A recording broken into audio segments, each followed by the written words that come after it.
안녕하세요. 안녕하십니까? 안녕하십니까?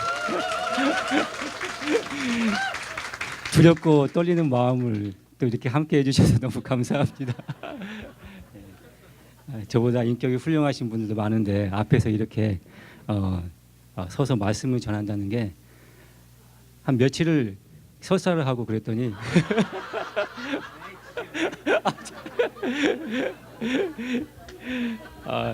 참 여러분들은 그러한 시간을 잘 겪으시기가 잘 넘어가시리라 믿습니다. 자, 오늘의 주제 말씀으로 들어가겠습니다. 오늘의 주제는 신앙은 양심으로 믿는 것입니다. 라는 주제를 가지고 함께 여러분과 말씀을 나누도록 하겠습니다. 고린도전서 8장 7절을 함께 같이 봉독하겠습니다. 이 지식은 모든 사람에게 있는 것은 아니므로 어떤 이들은 지금까지 우상의 습관이 있어 우상의 제물로 알고 먹는 거로 그들의 양심이 약하여지고 더러워지느니라 라고 하십니다. 여기서 중요한 두 단어를 꼭 기억해 주시면 감사하겠습니다. 첫 번째는 습관, 두 번째는 이 양심. 이 두 단어를 잘 기억하시면서 오늘 말씀을 같이 나눠보겠습니다. 이 믿음은 양심으로 믿는 것입니다. 그것이 핵심입니다. 이 생각으로 믿는 믿음은 이 본성, 내 육신의 이 탐심으로 믿는 믿음이 되게 됩니다. 이 반대로 이 양심은 세상을 거스르는 그런 능력이 대단합니다. 우리가 믿지만 그렇게 살 수 없는 것은 양심이 약해졌다라고 이 고린도전서에서는 분명히 짚고 넘어가고 있습니다. 양심으로 우리가 믿을 때 그 믿을 수 있는 능력이 정말 피어나고 생명도 또 의지도 또 무엇보다 또 높은 가치를 따라가는 삶이 우리 안에서 피어나게 됩니다. 모두가 지금 기독교에 또 식상하고 또 실망하는 이유가 그 무엇입니까? 이 기독교 지도자들의 그 윤리적인 모습을 지금 현재 못 보여주고 있습니다. 오히려 좀 민망스럽기까지 한 그런 것도 저희들이 다 알고 있고요. 왜냐하면 그게 양심의 신앙이 아니니까. 우리가 잘 알지만 또 가르치기도 정말 잘하지만 삶은 그대로 살 수가 없기 때문에 그러한 현상들이 일어나는 거죠. 이 양심의 그 핵심의 문제는 이 근본적으로 이 나르시즘의 문제와 맞물려 있습니다. 나르시즘 하면 생각나는 것들이 혹시 있으신 분 한번 손 들어서 말씀해 주시면 감사하겠습니다. 이렇게 하면 아무도 손 안 든다는 거 다 얘기하시더라고요. 예.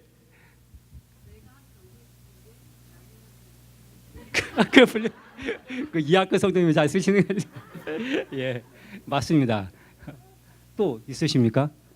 내가 만난 나르시즘에 대해서 혹시 있으신 분? 이렇게 하면 정말 아무도 안 하시죠? 예.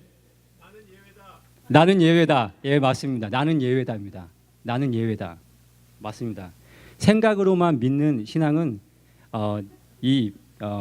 의도하든 우리가 의도하지 않든 이 무의식적으로 이 하나님까지도 내가 종교 생활을 하면서 어떻게 보면 하나님까지도 이용을 하게 됩니다. 좀 저희가 오늘 아침 비까지 이렇게 내려오는데 좀 가슴 아픈 일을 얘기를 하려고 하니까 좀 마음이 좀 많이 무거운데 저희가 조금씩 이 나르시즘에 대한 것을 함께 파볼 때 아마 하나님의 영광의 광채가 제 머리의 광채가 아닌 하나님의 영광의 광채가 여러분께 함께 가슴에 비치시를 확신합니다.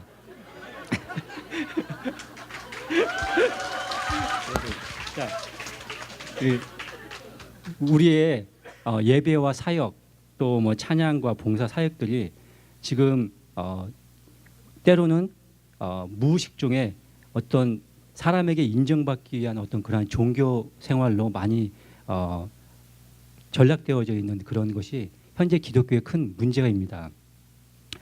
우리가 이 고린도전서를 함께 나누면서 양심의 문제를 만난 것은 정말 큰 다행입니다.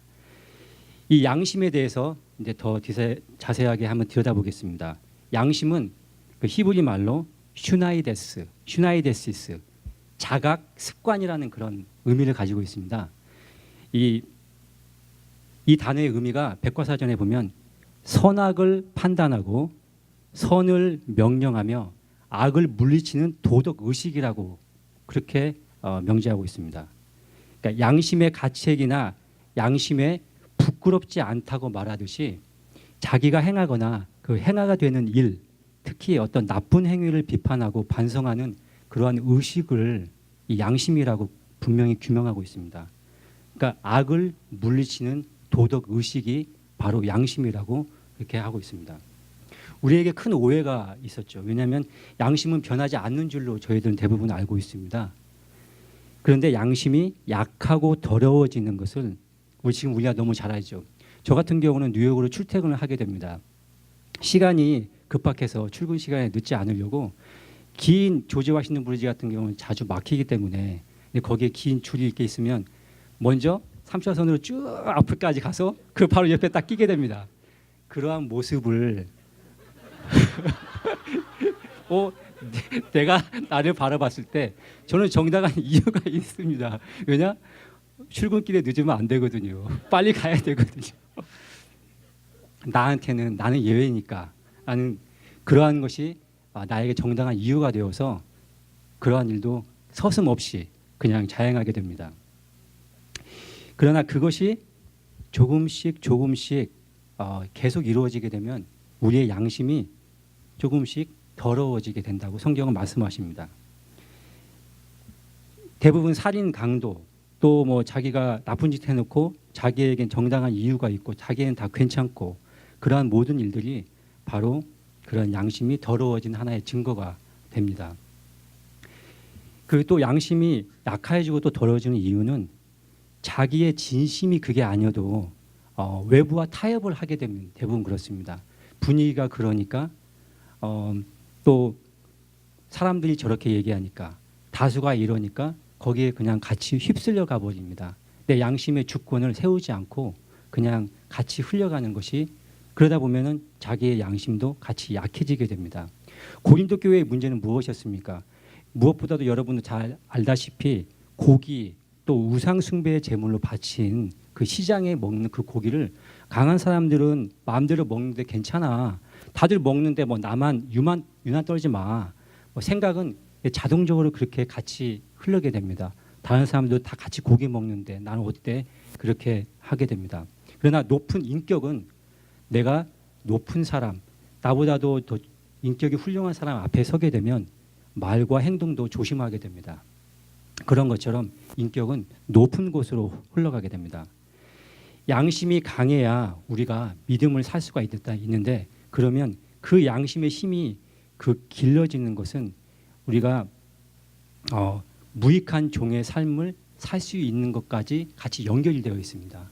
내가 무익한 종의 삶을 산다라는 것은 결국은 내 양심이 강해지고 있다라는 그러한 말로도 다시 해석할 수 있습니다. 어렸을 때 제가 그 사춘기 때 부모님이나 주위 어른들을 보면 아니 왜 저 어른들은 다 저렇게 사나? 참 저분들 참 삶도 잘 누리지도 못하고 왜 저렇지? 그런데 시간이 가서 그 시간에 지금 저의 모습을 보면 제가 지금 똑같이 그렇게 살고 있습니다. 그거는 왜 그렇죠? 양심이 약해지고 더러워지고 있기 때문인 거죠. 다시 말해서 또 양심은 반대로 강하고 또 깨끗해질 수도 있습니다. 그것은 진실을 직면하면 됩니다. 그러니까 부부가 싸울 때 서로의 밑바닥과 어떤 그런 약점을 다 알기 때문에 그 약점을 먼저 쿡 찌르게 되죠.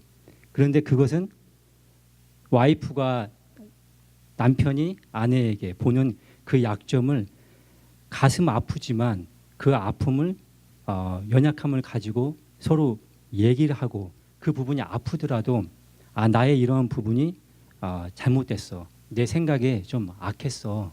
내가 이런 부분이 참 부족하고 나는 좀 천박한 부분이 있어. 그 부분을 인정하고 만나는 것이 우리에게는 사실상 없습니다. 일단 먼저 찌르면 분노와 화부터 튀어나오게 되죠. 그게 우리의 어떤 본성의 모습으로 모습입니다.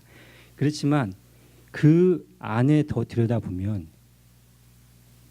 이 키의 중심이 약한 데서 강한 데로, 더러움에서 깨끗한 그 길로 옮기는 그 키는 말씀을 만나는 길입니다. 왜 말씀을 만나는 길이 그런 길이냐면 깨끗하고 진실된 하나님의 인격이기 때문입니다. 이 말씀 속에는 그 하나님의 인격과 성품이 그대로 거기에 묻어져 있습니다. 왜냐하면 나의 본성의 탐심에 있는 그 마음을 그대로 말씀 앞에 비추고 그 말씀을 따라 나를 바라볼 때 나의 근접할 수 없는 어떤 그러한 인격이 그 말씀 속에서 나를 비추고 있기 때문에 내 말과 내 행동이 나를 조심스럽게 다시 바라보게 됩니다. 그 양심의 기준이 이 말씀의 인격의 기준이 되어서 조금씩 내 삶의 양심의 기준이 높아지게 됩니다. 다시 말해서 말씀이 하나님의 인격의 기준이기 때문입니다. 그 양심을 내가 받으면 내 양심이 바로 말씀의 기준처럼 같이 인격이 올라가게 됩니다. 높은 인격인 말씀 속에 삶의 그 흐르는 가슴과 그런 어떤 열정, 또 참된 가치 등을 어떤 만날 때 우리의 그 아픔과 또 세상의 돈과 명예와 또 권력 등에 나도 모르게 그 쓰러져 있는 나를 다시 한번 바라보고, 또 상대방에게 때로는 내 가슴을 열어줘 아프게 나에게 가슴을 후벼파고 아프게 하더라도 그것을 허용해 줄 수 있는 용기와 품음이 바로 이 말씀을 만남으로써 내 안에서 점점 자라게 됩니다. 여기에 성도님들이 크게 아멘 했다고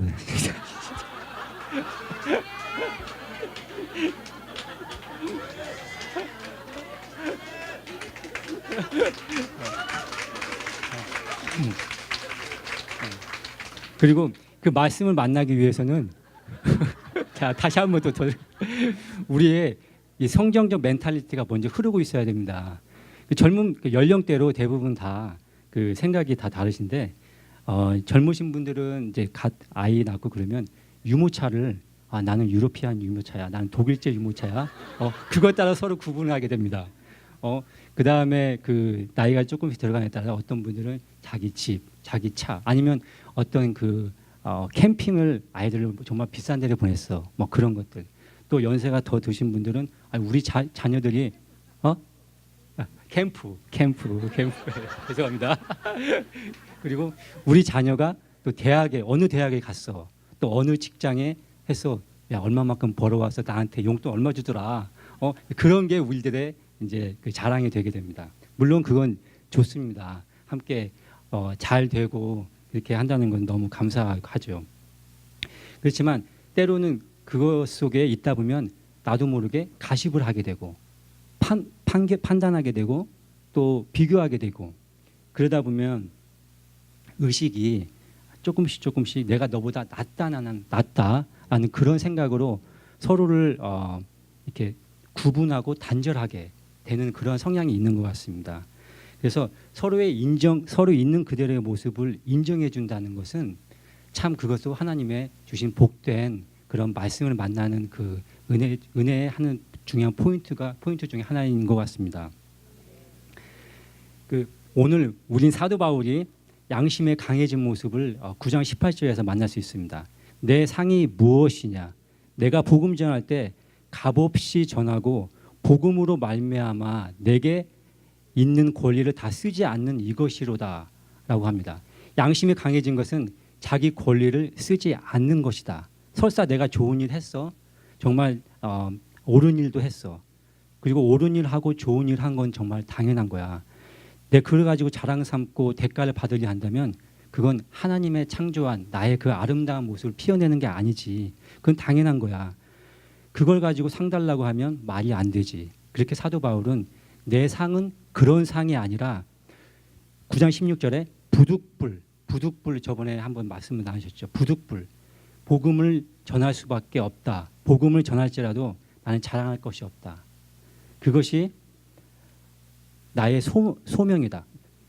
바울이 사는 그 복음을 전하는 그 바울의 모습, 바울이 사는 그 전하는 복음의 모습, 바울과 복음과 바울이 하나 되어서 나누가는 그러한 삶. 아마 바울은 자기가 그 예수를 믿었던 사람들을 바리새인이었을 때 잡아 죽였던 어떤 그런 스스로의 자기가 의롭다 생각했던 그런 종교적인 의가 예수님의 사울아 사울아 왜 내가 나를 핍박하느냐라고 다메섹에서 만났던 그 예수를 보고 산산조각 난 그의 마음, 어떤 그런 껍질의 의를 만난 그러한 고백에서 그러한 고백의 전환 속에 흘러나온 고백이 아닌가 싶습니다. 복음을 사는 것이 나고 내가 사는 것이 복음인 그러한 바울. 삶이 저희가 찬양을 부를 때 찬양과 가사와 하나가 되고 그 가사와 음악과 하나가 되고 성도와 찬양이 그 안에서 아름다움으로 하나님께 드려질 때 저희들은 다 정말 아름답다 그렇게 다 느끼잖아요. 그럴 것처럼 하나가 되는 어떤 그런 아름다움, 내가 부르는 찬양이 되고 찬양이 가사가 나의 고백이 되어 하나님께 이루는 시편 23장 여호와는 나의 목자시니 내가 부족함이 없으리로다. 그가 나를 푸른 초장에 누이시며 쉴 만한 물가로 인도하시도다. 라는 그 찬양도 있잖아요. 여호와는 나의 목자시니 그 찬양처럼. 감사합니다. 성경적인 의의 원리를 좀 더 보겠습니다. 예수님이 또 요한에게 세례 받을 때 되게 잘 나타납니다. 세례 요한이 신발끈을 푸는 것도 저는 감당하지 못하겠습니다라고 그렇게 하니까 내가 당신에게 오히려 또 세례를 받아야 합니다라고 하니까 예수님께서 허락하라. 우리가 이와 같이 하여 모든 의를 이루는 게 합당하니라라고 예수님은 자기가 죄가 용서가 없는데 세례도 먼저 받으시고 십자가로 바로 향하셨죠. 성경적인 진정한 의는 우리의 필요를 위해, 그러니까 그 필요를 채워주기 위해 기꺼이 자신을 내어주는 예수, 그러니까 자기의 정당한 권리를 내세울 수 있음에도 불구하고 내어주는 자, 내어줌을 사는 자, 이것을 사는 사람이 무익한 종이라고 합니다. 내가 옳은 일 했느냐? 당연히 해야지. 인간으로서 창조된 내가 그걸 가지고 상 받으려느냐? 이것이 강하고 깨끗한 양심으로 산다입니다. 생명을 산다 할 수 있고 이것이 우리의 목표가 되어야 생명을 누릴 수가 있습니다. 양심은 생명의 방향 키이자 또 엔진, 또 능력 자체입니다. 방향 키, 도덕 의식을 판단하는, 결정하는 그런 방향 키입니다. 이 양심만이 나르시즘을 극복할 수 있는데 나르시즘의 아까 말씀해 주셨던 것처럼 이경철 선생과 나는 예외입니다. 돼지가 소풍 갔을 때 자기 친구들은 다 세고 자기만 쑥 빼고 세지 않습니까? 갑자기 돼지 하니까 바베큐 생각나는데요. 끝나고 오늘 바베큐 하십니까? 스카펙의 거짓의 사람들 책에 나르시즘에 대한 굉장히 통찰력 있게 잘 설명된 책입니다. 이 나르시즘을 악이라고 규명합니다. 이 책에서 그 악한 사람의 이 책에서 제가 인용했습니다. 악한 사람의 핵심적인 결함은 이 죄에 있는 것이 아니라 죄를 인정하는 것을 거부하는 마음에 있다라고 합니다. 그러니까 여기서 말하는 악함은 거짓됨의 그 자체가 아니라 거짓된 인간이 당연한 것인데 자신의 거짓됨을 거부하는 것입니다. 자신을 정당화시키기 위해서 그것을 왜곡시키고 또 방해된 사람에 대해서 심지어 자식이나 주위의 사람들까지 분노가 나며 굉장히 그분들에게 공격적이 됩니다. 남의 죄악과 실수, 태도, 자세, 어투, 표정까지 다 못 받아줍니다. 내가 하면 살인도 사정이 있고 실수도 인정되고 자신의 불완전성과 그 그 모든 것들이 다 있는데 그 모든 것을 인정하지 모르고 심지어 그것을 다른 사람 탓으로 그냥 돌려버리게 됩니다. 그것은 우리의 깊은 내면 밑바닥에 무의식적으로 깔려져 있는 이 감정적 또 자신의 죄성, 또 불완전성, 또 양심을 직시하는 고통을 겪지 않으려고 하는 이 소극적인 마음이 우리의 밑바닥에 깔려 있기 때문입니다. 실제를 직면하는 것은 일단 고통스럽죠. 그리고 그게 고통으로 다가왔기 때문에 생각으로는 슬쩍 그걸 피해버립니다. 그렇기에 우리가 살지 못하게 되는 겁니다. 선은 명령하고 악을 물리치는 도덕 의식인 양심이 그것 때문에 점점 약해지는 거죠. 예수님이 제자도에게 그러지 않습니까? 아이가 아플 때 예수님이 그러시죠. 너희는 갑론을박하지 말고 아이가 아프면 고쳐야지. 왜 말만 하고 변론만 하고 있어?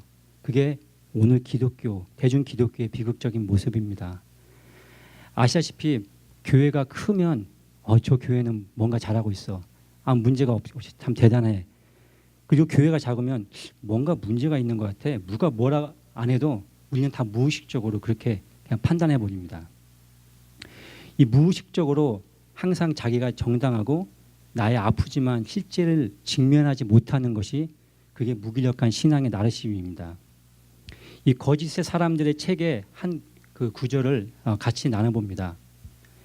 인간과 우주는 신의 세력과 악의 세력, 하나님과 악마 사이에 팽팽한 대결 속에 끼어 있다. 우리가 누려야 할 다스림의 그 유업자로서 우리와 또 이 우주는 신의 세력과 하나님과 악마 사이에 팽팽한 대결 속에 끼어 있다라고 합니다. 이 대결의 전투장은 우리 인간 개개인의 영혼이다라고 합니다.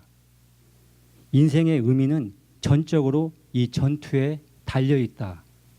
결국 하나님 편에 서게 되느냐, 악마 편에 서게 되느냐가 궁극적인 문제입니다. 여러분의 영혼의 이 전투장이라는 것을 꼭 기억하시고 어느 편으로 서야 되실지 여러분께서 점검해 보시기 바랍니다. 세상을 거슬러 나됨을 피워내는 것이 생명을 피워내는 것입니다. 하나님이 아시는 사람이 되죠. 하나님이 구약에서 유월절을 지키면서 나를 기억하라 라고 나오고 성경에서는 신약에서는 주님이 만찬하시면서 이걸 기억하고 나를 기념하라 라는 말씀이 나옵니다.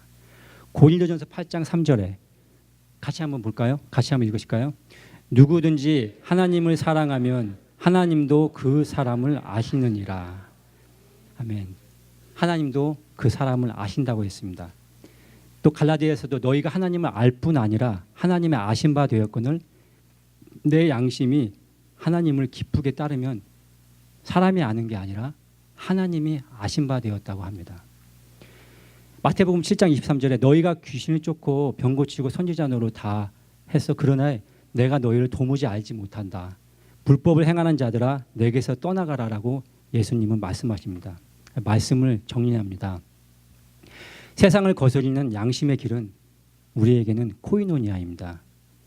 하나님이 아신 바 되는 삶을 마음을 함께하고 서로 격려하고 또 서로 손잡아주지 않으면 우리는 할 수가 없습니다.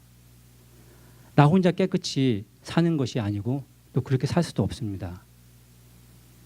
함께 양심을 세워줄 때 형제 자매가 양심이 도전의 영적 전쟁에서 자기 스스로의 싸움에서 한 단계 한 단계 올라가는 그 모습을 보고 서로를 투영하고 서로 우리는 투사하는 그런 능력을 가지고 있습니다.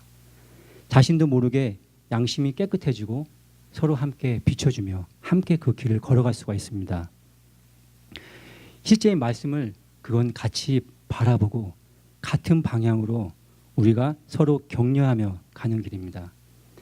말씀은 아픕니다. 그리고 나의 악함을 적나라하게 말씀은 얘기하고 있습니다. 그것을 무의식적으로 나 자신 스스로에게 절대로 억눌러 놓으시면 그거는 거기에서 영영 주저앉게 됩니다.